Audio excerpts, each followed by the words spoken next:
हज 2025 की तैयारियां जारी है। सऊदी हुकूमत का अहम ऐलान। आज़मीन हज के लिए मेनिंजाइटिस वैक्सीन लगवाना लाजमी करार दे दिया गया है। वजारत हज व उम्रा के मुताबिक हज के दौरान मुतअद्दिद बीमारियों से बचाव के लिए मेनिंजाइटिस वैक्सीन लाजमी करार दी गई है। वैक्सीन के बगैर किसी को भी हज की इजाज़त नहीं दी जाएगी। वैक्सीनेशन से मुमकिन वबाई ख़तरात को कम किया जाएगा।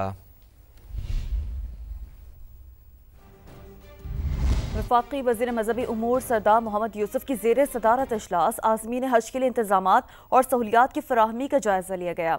इजलास में प्राइवेट हज टूर ऑपरेटर्स को सऊदी अरब में दरपेश मसाइल और उनके हल पर तफसीली गुफ्तगू की गई। वफाकी वज़ीर की यकीन दहानी कराई कि वो प्राइवेट हज टूर ऑपरेटर्स को दरपेश मसाइल सऊदी हुक्काम के सामने उठाएंगे। हमारी तरजीह हुजाज किराम की खिदमत करना है। हज 2025 को बनाएंगे, सहूलियात पर कोई कोताही बर्दाश्त नहीं की जाएगी।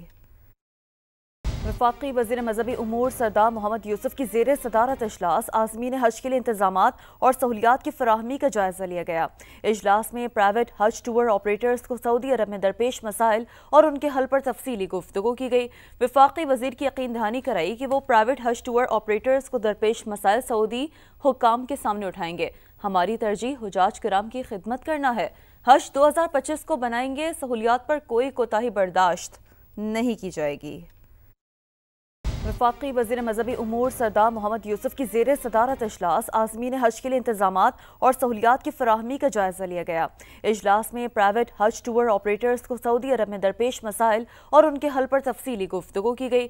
वफाकी वज़ीर की यकीन दहानी कराई कि वो प्राइवेट हज टूर ऑपरेटर्स को दरपेश मसाइल सऊदी हुक्काम के सामने उठाएंगे। हमारी तरजीह हुजाज किराम की खिदमत करना है। हज 2025 को बनाएंगे, सहूलियात पर कोई कोताही बर्दाश्त नहीं की जाएगी।